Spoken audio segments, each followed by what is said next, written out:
Tutankhamun's funerary temple, his tomb, and the sarcophagus found in it. For whom was the basin commissioned, if not for Akhenaten or Tutankhaten?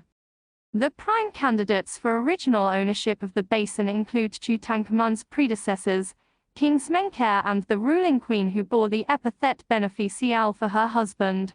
Nor can it be categorically ruled out that one of them commissioned a sarcophagus for the reburial of Akhenaten at Thebes in accordance with Orthodox ritual, since there is evidence the magical bricks inscribed for the Osiris Akhenaten, as well as the coffin and canopic jars found in KV-55, which were initially adapted for his use. That traditional funerary equipment was prepared with his reburial in mind, even if it never actually took place.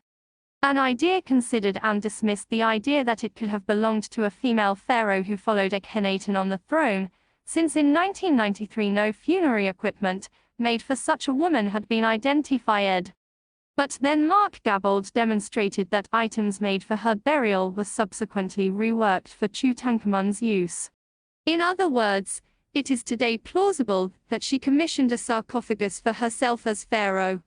The appropriation of her equipment, such as the miniature coffee NS intended to contain her viscera, for Tutankhamun's use makes it unlikely that she was accorded a pharaoh's burial. The amount of time needed to remove the inscriptions naming the original owner from the basin of the sarcophagus, to carve wings for the goddesses and new texts naming Tutankhamun as its owner, can be estimated at about 800 man-hours.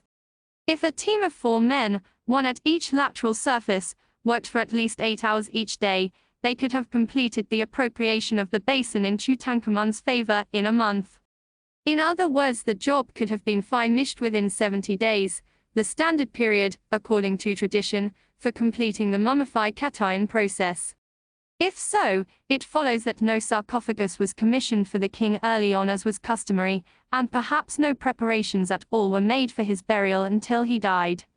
This would explain why a tomb inappropriate for the burial of a pharaoh had to be enlarged and items of funerary equipment belonging to others adapted for his use. Nowadays I consider this a likely possibility, but admittedly there is no proof. The sarcophagus could have been reworked earlier. At any point after the king's nomen was changed to Tutankhamun.